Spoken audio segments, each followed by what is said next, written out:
Well, what I want to talk about is posture. What are we actually measuring? So we've even got learning goals and everything today. And I want to talk about the assumptions, or examine just briefly the assumptions behind the postural model, whether we can actually measure posture, and whether posture correlates with muscle balance, and whether it correlates with pain. So let's talk about the assumptions of the postural model. And I think the first one is that posture correlates with muscle balance. So that, when you measure someone's posture, that whatever you find, if they've got a kyphosis or a lordosis or an anterior pelvic tilt or posterior pelvic tilt or whatever, that tells you something about which muscles are long or weak or strong or short or whatever it might be. And the second assumption there is that, well, why should we care about muscle imbalances? And the assumption under that is because muscle imbalances and asymmetries, lead over time to wear and tear injuries and pain. And therefore we want to do something about the muscle imbalances. And then the third assumption is that we can actually correct posture by strengthening and stretching muscles, and that will lead to less injuries and less pain over time. But underpinning all of those assumptions, there's an even bigger assumption, which is like we can actually measure posture in the first place. And so I wanted to question that assumption. And it turns out that probably not is the answer.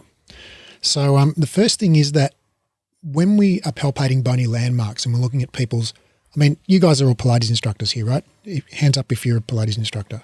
So when I talk about Asis and Psis and stuff, you know what I'm talking about, right? Cool. So we say, we often measure the Asis and the Psis, or we palpate them, put our fingertips on those bony landmarks and think, okay, well, if the Asis, when I was a kid growing up in Stott Pilates, a Pilates kid, figuratively, growing up in the Stott Pilates certification program, I was taught that, in a male pelvis, when the Asis and the Psis are level, that's neutral. Okay, and on a female pelvis, when the Asis is 1 to 2 centimeters higher than the Asis, that's neutral, because female pelvises, the Psis is a bit higher than male pelvises. So, so that's what I worked with for more than a decade. But it turns out that wasn't true. So this was a study. Basically, they got a bunch of cadavers, dead people who had donated their bodies to science, and they took their pelvises, they dissected out their pelvises and put them in a jig and measured them. And what they found was, as you can see here, quite a bit of variation. So the iliac spine height. So if we measure from, say, the center of the hip joint, okay, up to the iliac spine, okay, we find a difference in height side to side. And what they found was a difference in height side to side of up to 16 millimeters. So that's about, if we go into imperial, what's that, like 2/3 of an inch? A bit over half an inch. Difference side to side between, people's left and right iliac crest of how high it was. So when we look at people's iliac crest and go, oh, your left side's higher than your right side, well, maybe it is, or maybe that's just the shape of their pelvis. Secondly, what they found was that the Asis and Psis angle varied by up to 23 degrees. So the Asis Psis angle is just this angle here. So a horizontal line through the Asis and then a line from the Asis to the Psis, and then they just take that angle in there. Okay. And so, like I was taught, like I said in Stott Pilates days, that on a male that's 0, right? And on a female, I wasn't taught a number of degrees, but I was told that was, that amount there was like 1 to 2 centimeters, right? And so what this study found was that there's variance of up to 23 degrees in that angle side to side in the same person, right? So if you're palpating someone's Psis and going, oh, your left one's higher than your right one, yeah, well, maybe that's just the shape of their pelvis, right? Or if you're palpating someone's pelvis and going, oh, well, if you're in an anterior tilt or whatever, it's like, well, no, maybe they're not. Maybe that's just the shape of their pelvis, okay? And the third thing that they found, I think that's really interesting, is that male and female pelvises had no difference in the relative ASIS, PSIS angle, which surprised me. But there you go. That's science. So and this is one study, but there are a bunch of other studies that have found pretty similar things. And actually, by the way, one of the cool things about when I prepare a presentation like this, because this is kind of what we normally do for our diploma certifications and stuff, is we prepare a presentation like this. Is you can see down here, here's what they found. Here's the 10-word summary. Okay, here's the actual study. Okay, so you can go look this up if you want more detail. And actually, this blue bit down here, let me get rid of all my scribble. This blue bit down here is a link, and if we'll post the PDF notes to this lecture underneath the video in the Facebook group, and you can just download the PDF notes. If you click on this blue thing, you can actually download the whole study and read the full text of it. So that's going to be the case for all of the studies that I mentioned here today. I'm pretty sure I got them all in. So anyway, that's pretty cool. And they've got lots of other cool pictures like this of pelvises in jigs and measurements and things like that. So pelvises aren't symmetrical. Second thing is, what we see from the outside often doesn't reflect what's happening on the inside. So this is really interesting. This is someone standing, in a standing back bend, standing extension, okay, and versus standing in a standing full flexion without flexing the hips. And what you can see here is that in flexion here, you look at, this is the skin, right? The back of the torso. This is what you can see from the outside, okay? Very, very flexed. But when we look at the actual line of the vertebrae, okay, it's basically straight. Okay, so and that's the reason for that difference is because the thoracic spinous processes are more downward facing, okay, and as we get to the lumbar spinous processes, they're more horizontal and they get longer as you get lower. So we get this effect of making it look rounded from the outside when you're looking at the spinous processes, the bony bumps in your back, but the actual vertebral bodies are basically just perfectly straight. So when you look at somebody from the side, even if they had like no shirt on, or they would, had no clothing on their kind of lower, back, okay, and you could just literally see the skin of their back, and you're looking from the side going, oh, that's really rounded. Well, actually, it may not be that their skeleton is rounded. That may just be the surface geography of what's happening there. Yeah. So does that concept make sense to you, or does that surprise you, or is there anything you wanted to chat about in relation to that?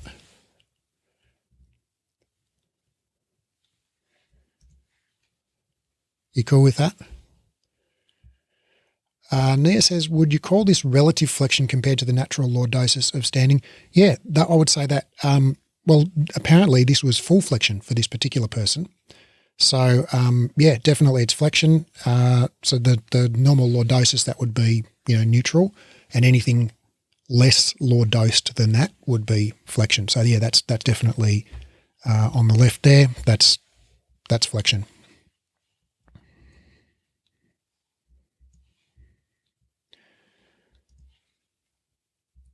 All right. And when this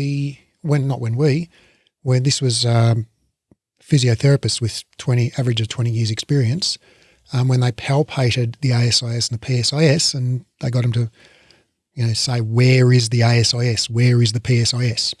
And then what they found was there were 3 to 5 millimeters difference between practitioners when palpating the same bony landmark on the same person. Right, so if they were trying to agree on where the ASIS is, we basically mostly agree, but we vary by 3 to 5 millimeters, which is it's half a centimeter. Okay, and if we go back and actually in this first study, I didn't put it on here, but what they found was something like up to 11 millimeters difference in the height of the ASIS. side to side, right? So that's a normal kind of variation in the shape of the pelvis. Just some people's left ASIS happens to be a little bit higher than their right ASIS or whatever. And so if you factor in something like an 11 millimeter difference in just the shape of the pelvis, okay, plus an up to 5 millimeter difference in our accuracy of whether we can detect it, that's a 16 millimeter margin for error. Right? So when we think we're going, oh, it's there, right? That's plus or minus 8 millimeters either side, right? Basically a centimeter either side. So we're not that accurate at detecting these things. And these were not like Pilates students in the first week of their training. These were 20-year experienced physiotherapists who did this all day for a living, 5 days a week.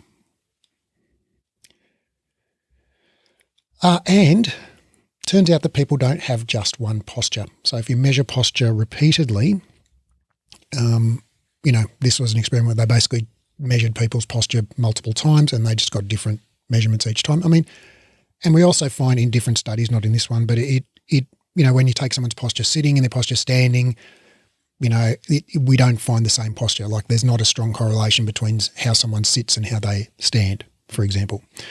And yourself, right? Like,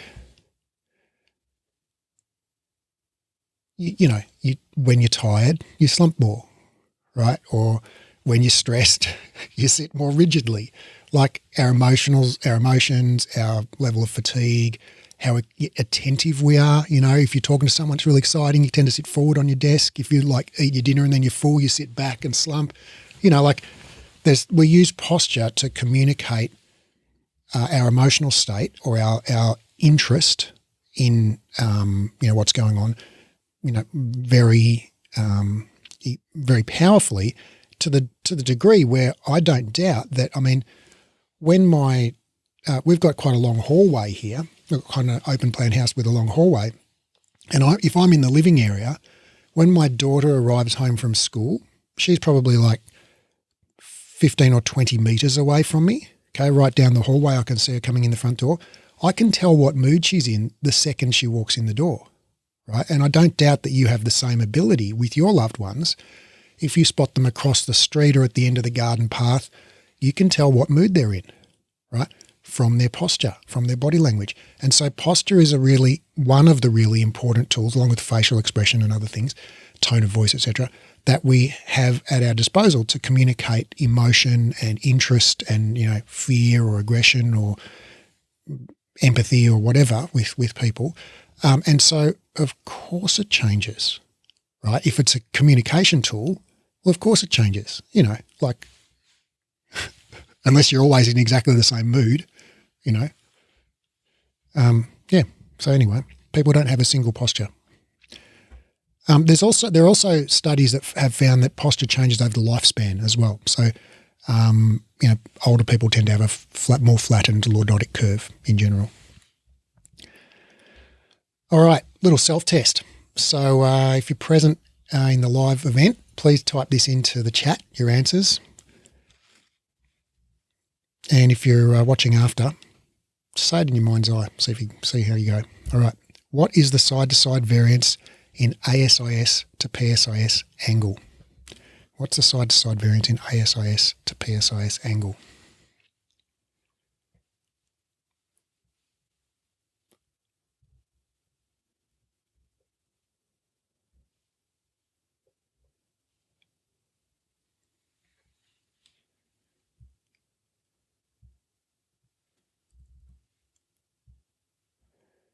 All right. I know I chucked around a lot of numbers there, didn't I?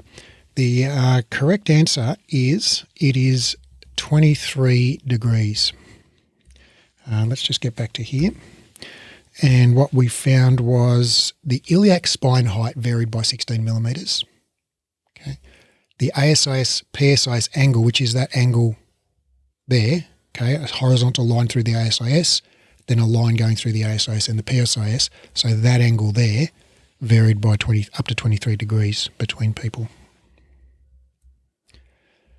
All right, do male and female pelvises have different ASIS to PSIS angle?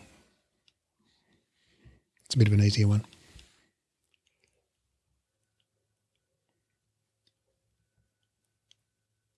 And the correct answer is no, they don't. They don't. All right. When experienced practitioners palpate bony landmarks, what's their margin for error?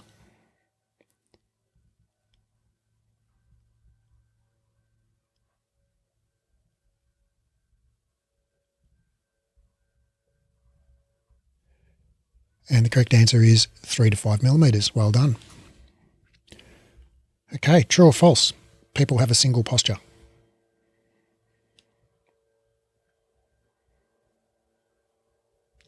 Correct answer is false. Well done. All right. Does posture correlate with muscle balance?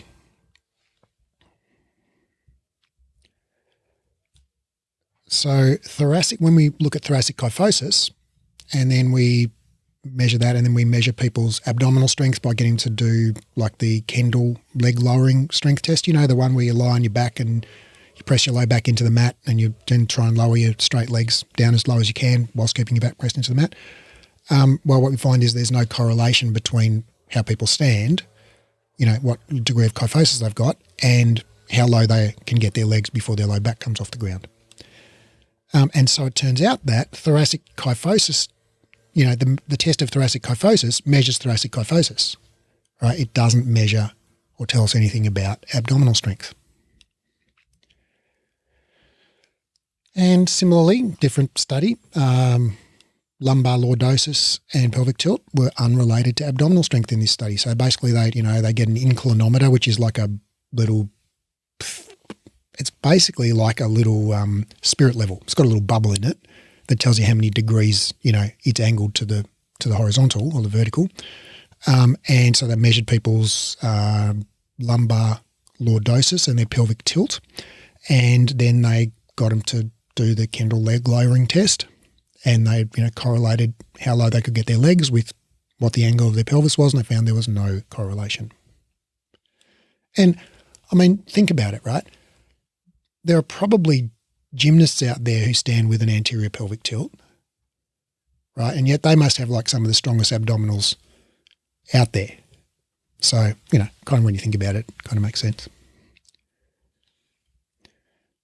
And in this study, hip and spine flexibility and strength were not related to lumbar lordosis. So they measured like, you know, how far people could forward bend, you know, like their spinal mobility. They measured their spinal extensor strength.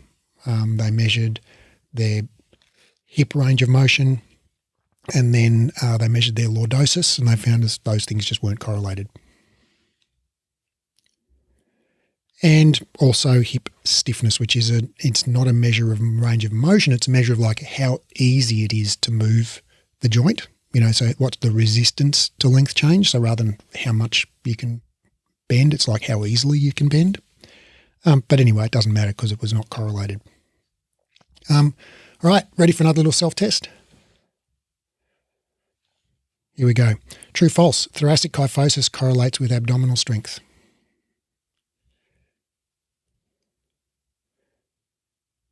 And the answer is false. False. Sorry. True, false. Lumbar lordosis correlates with abdominal strength.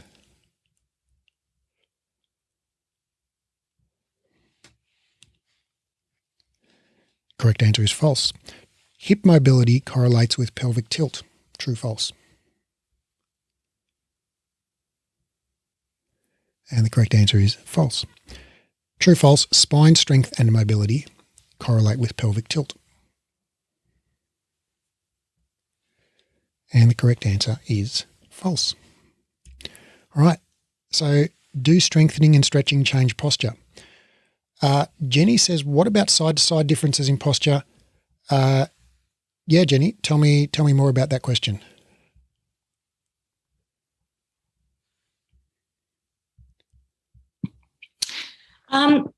Well, if your right side was, and I suppose it would come about by the posture that say your muscles on the side of your body might become tighter, shorter, and the ones on the left side of your body might then become weaker. Mm-hmm. And if you then worked on the strength and the stretching and that, is that a possibility that it could improve that postural, we'll call it deviation? You know what? I haven't seen any research on side-to-side imbalances. Yeah. So I'm kind of thinking about the scoliosis. Yep. I know when I did my like PE teacher training, we did quite a bit in scoliosis. If you stretching out one side and strengthen the other, it can improve that scoliosis curvature. I have read a bit on scoliosis, and I don't want to get too super deep into that here because this is that's a whole long conversation, which I'd love to have at another time. But the research I've seen on scoliosis, and I've spent quite a few hours researching this, suggests that during youth, so maybe when you're doing your PE, you're thinking about school age kids, right?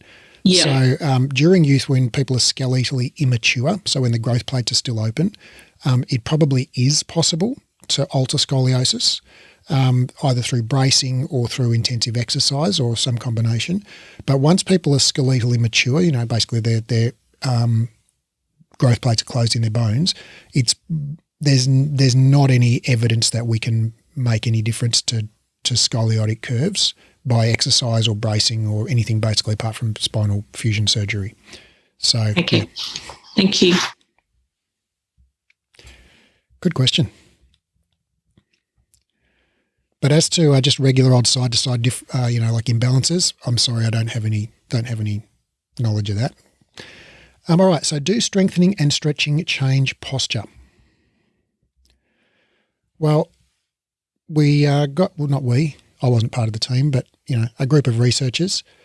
I'm on team science, so I guess, I'm a fan of the team. I'm a supporter. So when we got a group of people and we gave, we measured their pelvic tilt, and then we gave them 8 weeks of this. Basically, this is the Kendall leg lowering strength test, right, that we use to test abdominal strength. Well, that was the exercise they got for 8 weeks. And at the end of it, guess what? They got better at doing that test. So in other words, their abdominal strength improved, but their pelvic tilt hadn't changed. So we can change someone's abdominal strength, but that doesn't necessarily cause a change in their pelvic tilt or a lumbar lordosis. And this test, many of you will recognise as the passive straight leg raise, the PSLR. It's basically where the practitioner, lifts your leg up as high as you can go before you go, ouch, that's enough. When I was a kid, I was taught that the normal range of motion, anyone remember what the normal range of motion was back in the Kendall days when you read muscles testing in function with posture and pain? Was 80 degrees of hip flexion with a straight knee. Yeah. Well done, Renee. You get a gold star. All right, so that's what I was taught. And I think that's all. I've always had a problem with that number because when you look at the research that Kendall did, they did it on 20-year-old Caucasian male college students in, the American Midwest or wherever. So it's like, okay, well, that was the average for that population in the 1940s. But, what about 50-year-old Japanese women in 2020? We don't know, probably quite a different number, I would imagine. So what they did in this study was they basically measured people's pelvic tilt and their passive straight leg raise at baseline, and then they gave them, I can't remember how many weeks, it would have been like 8 or 12 is the usual number, of hamstring stretching, and at the end of that they found that their passive straight leg rate had improved. They got more hip range of motion, but didn't change their pelvic tilt. So that's another. We've seen strengthen their mobility. And I just want to kind of go into a little bit of the physiology, or maybe, physiology, I guess this is, about the idea that, when you're standing in a position that, if you have, tight muscles on one side of the joint, okay, they're pulling the joint. Okay, or if you have weak muscles on one side of the joint, they're allowing the joint to move too far in the other direction. And so that's what this study examined. And basically what they found here was so they looked at it in different degrees of flexion and stuff. And so we're not interested in this because they were looking at a different question there. But this is in erect standing, okay, 0 degrees of flexion. And this is erector spinae. That's gluteus maximus. That's biceps femoris. That's external oblique and that's internal oblique. And these squiggly bits here, that is the amount, that's the electrical signal in that muscle. It's the EMG signal, right? And so this column here, that is, they measured, that's like the maximum output that muscle's capable of, right? So this is 100% here. That's 100% of their maximum voluntary contraction. And so in erect standing, what they find is gluteus maximus is basically off, right? It's basically off. As is erector spinae. It's working at 2% of its maximum contraction. Biceps femoris, basically off. The internal and external oblique were working at about 15% of their maximum. So very, very, when you're standing still, it's not terribly taxing, on your muscles. You don't stand still for 10 minutes and go, oh, my obliques are killing me after that incredible workout. They're not working very hard. And so what this does is it really challenges the notion about a weak muscle allowing your pelvis or hip or whatever to be pulled, away from it, right? Because just say, we say someone with flat back posture, right? So, we think about someone with flat back posture. They've got this kind of, there they are. That's their flat back posture, okay? So we're taught, okay, they've got weak or long erector spinae in the lumbar spine. Then we're told they've got short hamstrings and this and that and the other, right? But basically weak or long erector spinae, right, allows their pelvis to go into a posterior pelvic tilt, okay? Well, what this study found was when you're standing, your erector spinae are working at 2% of their maximum, right? 2%, right? So if you're driving your car, okay, and the maximum speed of your car, if you drove on the German Autobahn, okay, and you just put the pedal on the metal and let it, wind up for 5 minutes, how fast could you go, okay? Let's say you can get to 200 kilometres an hour, okay? Well, 2% of that is 4 kilometres per hour, right? So imagine driving your car at 4 kilometres per hour, right? And it's like saying that, okay, well, your car's not tuned very well, okay? So when you're driving at 4 kilometres per hour, it's not able to do it. It's like, no, if your car can normally drive 200 kilometres an hour, but it's not tuned very well, maybe it can drive 160 kilometres an hour or 140 or 100, right? But for it to not be able to drive 4 kilometres an hour, that thing's just about dead, right? So if your erector spinae are working at 2% of their maximum when you're standing, right? For them to be so weak, just say your erector spinae are half the strength of what they should be. Now that's very weak, right? Half the strength, right? Well, that means now they have to work at 4%. Does that make sense? Or just say they're 1/4 the strength that you want. I mean, this is now like the frail resident of a nursing home level of strength, right? Now they have to work at 8% of their maximum, right? So erector spinae strength is not a limiting factor for your ability to stand in any particular posture. Does that kind of make sense?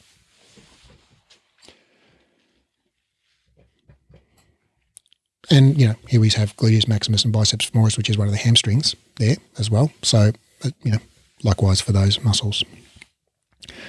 All right, now, I'm going to do a live demonstration of this next one, and that's the most exciting part of the show. But don't worry. Actually, it says no skeletons were harmed in making this slide. That's not true. This skeleton has been a little bit harmed, sorry to say. All right. So you can see here actually, I don't know if it's harm, but it's much better at salsa dancing now than it ever was when it was alive because some of the spinal bits have come out of it. Anyway, so here's our skeleton.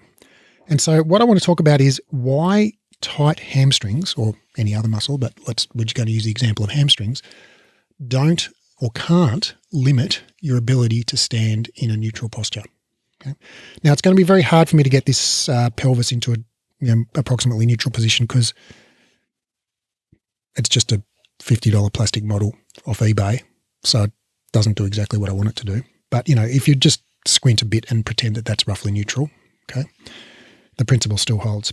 So if this is our hamstring muscle, okay, well, the hamstring muscle goes from the ischial tuberosity there to, it's got various insertions, but let's call this the biceps femoris. So it goes to the fibular head, basically, in the top of the lateral part of the tibial plateau. Basically goes to the outside of the upper shin bone. Okay. And so this is the resting length. I've cut this to the particular length that just, reaches between those two bony landmarks. So as we flex our hip, okay, and extend our knee, the distance between those 2 points becomes greater, right? So now that same length doesn't reach. Okay, it's not long enough. And so we have, here's one I prepared earlier, this one is now the length to reach, with the leg at 90 degrees there, okay? And you can see that these are different lengths. Okay, I mean, so far this is all pretty basic, right? Okay, this is a hamstring stretch. Of course, your hamstrings are longer in this position, okay? Well, just say you haven't got hamstrings long enough to do this, right? Just say you're more of a stiffy, okay? Just say you've got half the range of motion of the average bear, and you can only get your straight leg up to there, right? I mean, now that's pretty severe limitation of range of motion, I think you'll agree, right? This is a person who can't even touch their knees with their legs straight, okay? Well, this still doesn't reach. Okay? Well, of course it doesn't, because it's not at resting length, it's somewhat lengthened, right?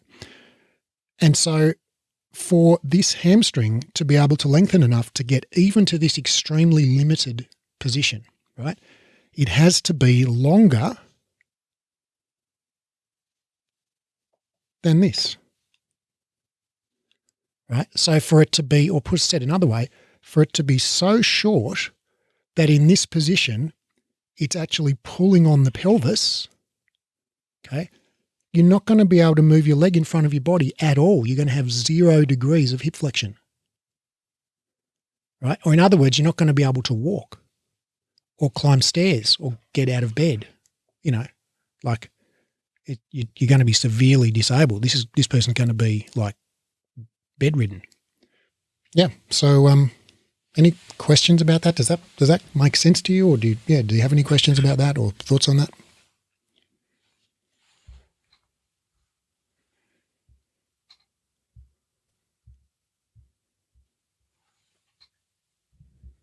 You cool with that? I do have another question, Jenny, sorry. I can see you talking, but I can't hear you. Oh, I'm not on mute. Can you hear me now? That's okay. I'll type it in for you for after. Thank Can you. anyone else hear Jenny? You guys can hear Jenny. Okay. That was my bad. Go again. Okay. I find it really hard to stand up straight for a long period of time, when you go out and it's talking and all of that. And I find I keep kind of going from one side to the other. And that makes sense to me from what you showed us with the obliques. Mm-hmm. I'm wondering whether, and I'm fairly fit, but I'm finding whether that is the reason why I get that desire to kind of go from side to side and struggle with it a bit, because they're the muscles that are most active in erect standing posture. Yeah, could be. There are many possibilities. Could be, when by shifting side to side, you're alleviating pressure off something in your hip or your knee or your foot, your ankle, or your lower back.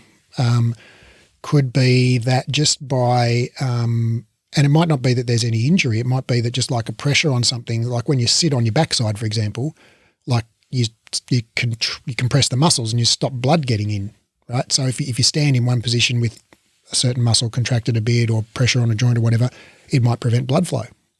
Maybe your particular physiology or anatomy is that your artery goes through a certain muscle or around a certain joint in a certain way that when you're standing, the artery is partly compressed. I'm just guessing. Yeah, I just thought maybe that was what that data was telling us or telling me, that they're the muscles that are most engaged during that period of time in that movement or lack of movement. And that kind of just made sense to me when I saw that. Yeah, but could be other things. Yeah. But there's lots of other things it could be, and also the obliques in that standing position they're the most active muscles, but they're still very low level of activity, still like 15% or so. So, and I mean, you're a Pilates instructor, right? So I'm assuming you can do the series of 5 and the hundreds and the rollover and all of that stuff. So your obliques are good and strong. Yeah. I'm guessing. So yeah. I mean, I guess I'm curious about that, and I would be interested to sort of explore the possibilities of what that might be. But obliques wouldn't be the first thing that would leap to my mind. Okay, thank you. All right. Just about done. All right, self-test. True, false. Strengthening abs changes pelvic tilt.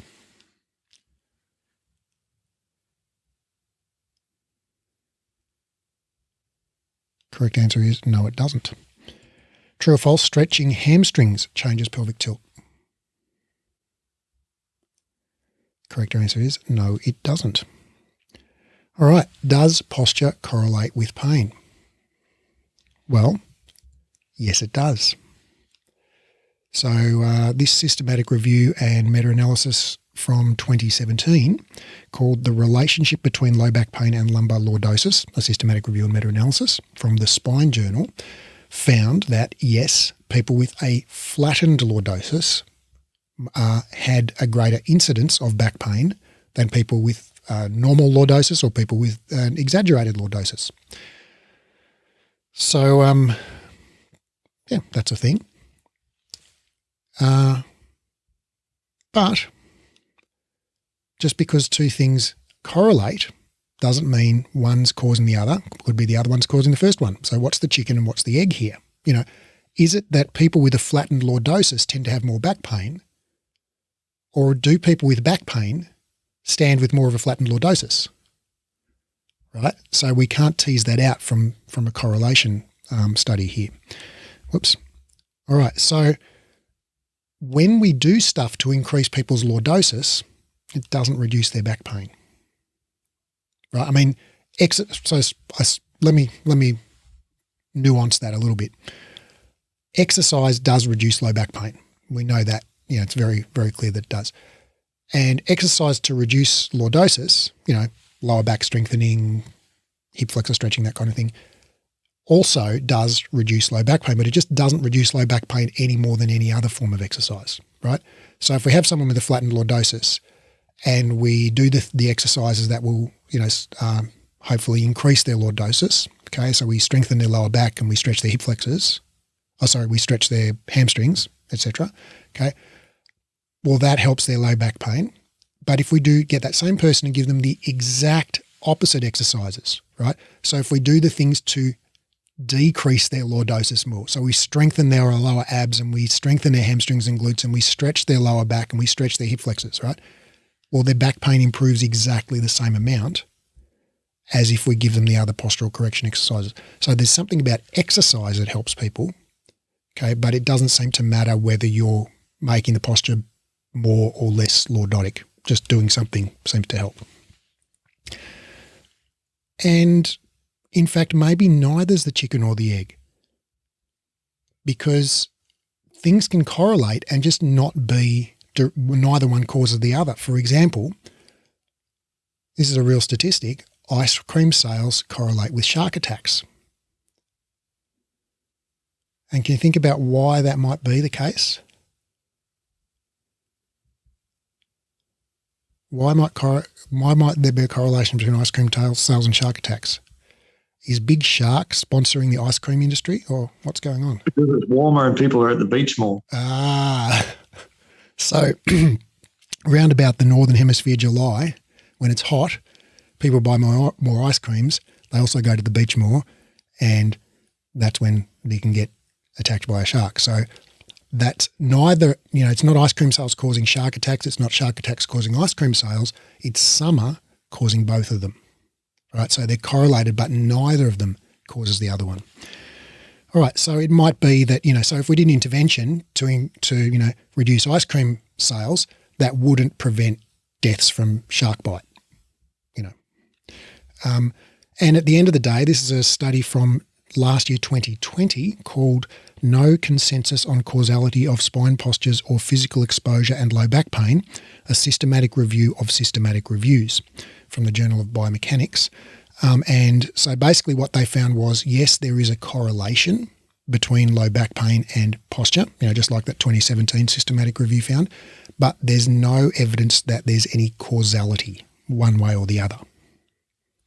So it might just be a case of ice cream sales and shark attacks. All right, and so there are lots of other clinical tests we can do, which I didn't have time to squeeze into today's presentation, but basically this systematic review from 2015 looked at a bunch of clinical tests and found which ones predict outcomes in low back pain. They found, so LBP is low back pain, they found pain on palpation, didn't predict outcomes. Stiffness, didn't predict outcomes.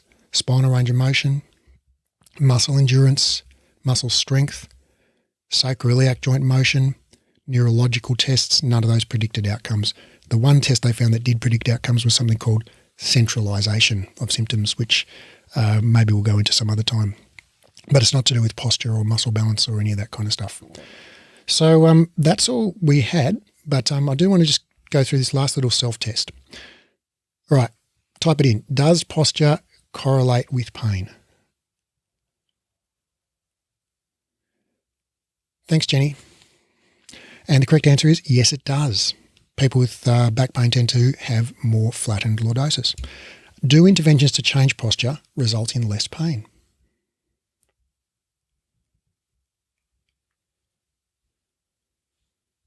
And whichever you answer to that, yes or no, you're correct. Okay, so they do result in less pain, but not better improved, not to a greater extent than any other form of exercise. So yes, they do work. No, they don't work better or worse than anything else. Is there evidence of a causal relationship between ice cream sales and shark attacks?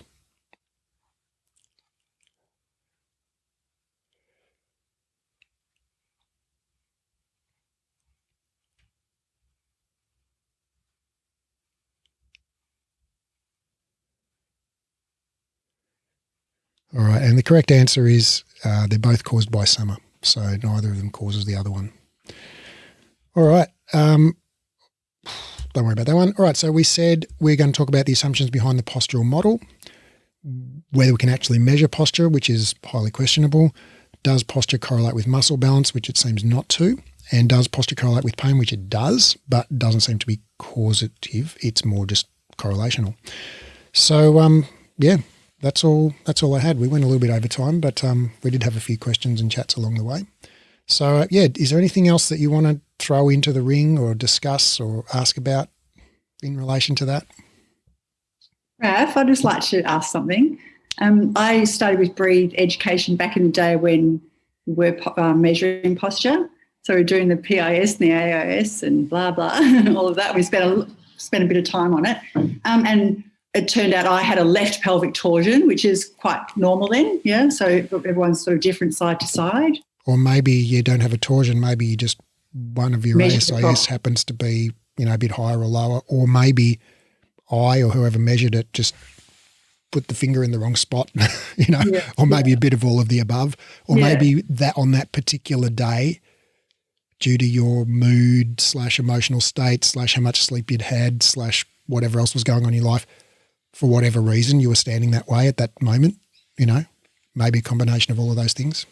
Thanks. Yeah. I just wanted to, is anyone seeing that little, what is it, Peanuts? Peanuts cartoon where he's standing all in a, like, all slumped over and his head down, and I can't remember the caption. I've actually got it in my studio. I can't remember it. Just been there. I never look at it anymore. And it says, "Oh, what's wrong with you today?" Whatever. And it's like, "Oh, nothing. I just like to stand this way, just feeling a bit, So, yeah, posture does sort of correlate to how you're feeling. Yeah. But I just had a question on kyphosis. So I've got a couple of clients that are quite kyphotic. So, and you say posture can change, throughout the day, however you're feeling, but that doesn't really change, does it? If your back is in that position, it's kind of. Yeah, well, if there are people, and people who are very kyphosed, it might be more structural. They might have Sherman's disease, they might have wedge fractures, osteoporotic fractures of the thoracic spine, they might have, contracture of some muscles due to some kind of neurological condition. There's lots of surgical scars, whatever, can pull you into a sort of a more fixed position. Mm-hmm. And there's definitely a range of mobility across the population. Some people are much more mobile, and so their posture is going to be much more variable, where other people are much more stiff and their posture is going to be much less variable. But even people who are less variable still have some variation. They just have less variation around whatever their normal is. Yeah. Okay. Thank you, Raph. Raph, it's Bridget here. That picture you had with the flattened, I don't know what you called it, flattened back or something, mm-hmm. That could be the case that some people may just be bracing for their pain, and that's why they're more flattened. And then all those other things you just suggested too, there might be other reasons. We know that commonly people with low back pain have increased levels of muscle activity around their trunk. They co-activate their abs and things. So there could be, but it's maybe not directly the low back pain causing that. Maybe it's fear avoidance, because only it's not everybody who's got low back pain who has that. So yeah, they're like you say, it might be not a purely a case of shark attacks and ice cream sales. It might be, and there was a recent systematic review actually that came out, I think it was this year or last year, that basically looked at, does movement change when pain changes, right? So if we get a bunch of people with low back pain, and we know that people with low back pain, they move more slowly, they move more stiffly, they bend less, they, all of these things. And then if we follow them and see the ones who improve, do they become less stiff? Do they move more quickly? Do they become more mobile and all that? And we see that, about a third of the time they do, and about 2/3 of the time they don't, right? So you come back and your client's like still stiff as a board, and you're like, "How's your back?" And they're like, "Oh, it's fine," So it's like, it does seem to be the case that for some people, but people, what this systematic review found was people never get more stiff as their pain goes away, right? Sometimes they stay the same and sometimes they get less stiff, but getting more stiff doesn't correlate with getting less pain, right? So, if we were to, it's probably not a really worthwhile, intervention to think, let's try and get you more mobile, right? But it's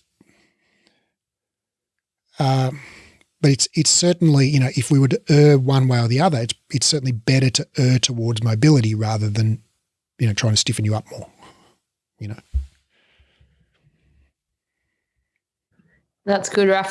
The only other thing I was going to mention was, it's interesting you say everyone has different postures. I know for me, I'm moving really well now, but I have this habit where my butt will turn on to hang on to my stress. And so I'll realize that it's happening and then I'll let it go. But it was the same before, it's the same now, and I move better. Yeah. And for me, it's my shoulder. I do it in my shoulder. And other people might do it in their jaw or their forehead or, whatever. People we all have a place, right? Yeah. No, I like that. It's good. Tough.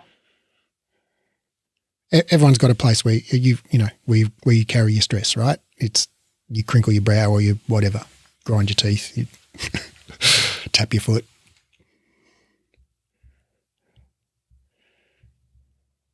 All right. Well, I think we're just about at time, and I'm not hearing any more questions. So maybe we're done. Can I ask one more thing? Sure. I don't want to harp on it. No? But back to the kyphosis, Yeah. they advertise those braces that Yes. pull you back. Yes. But if it's structurally, that's not really going to do. Yeah. I think for somebody in a really, I'm thinking about, elderly postmenopausal women with osteoporotic fractures, right? So the people who are like really pronounced, kyphosis. No, something like that's not going to do diddly squat. But there was something like for those women, there was the Lift More trial that looked at heavy strength training for osteoporosis, and what they found was some of those women, like a significant fraction, like around half or a bit more, actually gained height. It wasn't a lot. They gained like 2 millimeters of height over the 6 months of the trial. And obviously they didn't grow because they were in their 60s, but they stood up just a little bit straighter, right? So when we say posture, strengthening, et cetera, can't change posture, I think it's probably more accurate to say it can probably change it a very, very minute amount, but not not drastically. You're not going to go from osteoporotic fracture to all of a sudden, military posture, just by doing some back strengthening exercises, for example. But I think those postural devices, and if I'm thinking about the ones that I see on my social media feed all the time, it's basically a little thing with straps that go around your shoulders and it kind of pulls your shoulders back like that. I think that, the target market for that is more just people who actually probably don't even have a kyphotic, posture, but they just kind of super self-conscious about their posture and they feel that they are slumping. We all feel we're slumping by 5 o'clock in the afternoon when we're working on that, whatever it is, It's like, you want someone to come and pull your shoulders back. And sure, I just go next door to my wife or my daughter and say, hey, can you just pull my shoulders back for a bit or whatever? And that feels nice. It feels like a nice stretch. But I'd be highly skeptical that any one of those things would make a permanent difference to posture, given that stretching and strengthening basically doesn't make a difference to it, Yeah. Thanks, Raph. So it could probably act as a reminder for you to, I can change my posture right now. So can you. Okay. But doing that requires me to, consciously do it, right? Which means I'm actively contracting certain muscles, right? And as you know, because you've probably tried to do this yourself in the past, pretty soon those muscles get tired, right? And you start to go, gee, my shoulders are aching from having them back all the time. And pretty soon it becomes uncomfortable when you forget to do it. And it's like it's basically impossible to teach yourself how to do that. And if you do, you watch the people who do succeed in doing that, in changing their posture, and they're the ones that, when you see them, they're sitting up bolt upright, perfectly straight. But they've got generally, and I don't have research on this, but actually there is some research on this in back pain, that people with back pain sit up straighter than people without back pain, right? So if you get the people into the waiting room and just look around, like the ones sitting up straight, they're the ones with sore backs. Okay, and so we know that people with back pain sit up straighter, have more co-contraction of their trunk muscles and have more pain. And so again, ice cream sales and shark attacks. So we don't know that the sitting up straight causes the pain, okay, but it's certainly not alleviating the pain because people who sit up straight have more pain. So, not sure where that leaves us. I think it leaves us, Raph, with ironically good posture is not actually good posture. Yeah, and I don't want to discourage people. Like if you're somebody who happens to naturally have quite an upright posture, I think awesome, great, good for you. So I don't want to encourage people to slouch and slump if that's not their natural thing. I don't want to shame people for having upright posture. But I think like whatever your natural posture is, where you're most comfortable, I think that's probably your best posture, and moving around a bit is probably a good plan as well. I mean, I don't have to convince you guys of that. All right, great. Dan says, isn't there a huge cultural, societal, aesthetic influence on how we think about posture, whereas there's little functional? Yeah, I 100% agree, Dan. And I think in Pilates, so much of that comes from the dance world, And the idea of posture that we have in Pilates, I think, basically comes straight out of, ballet. So, shoulders down and back and long neck and all of that stuff. And, I think ballet is beautiful. And I've got no problem with ballet dancers, looking like ballet dancers.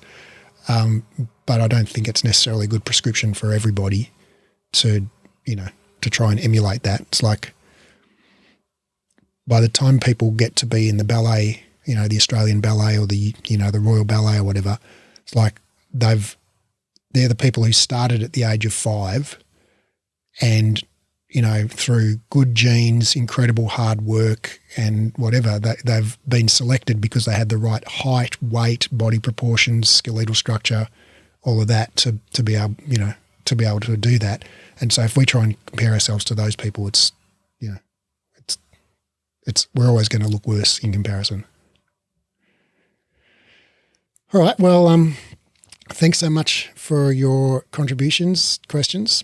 Hope you found this, stimulating. And I will post the PDF notes underneath the video in the Facebook group. And if you download them, you'll be able to click on them and look at any of those full text papers. Have a great week. See you soon.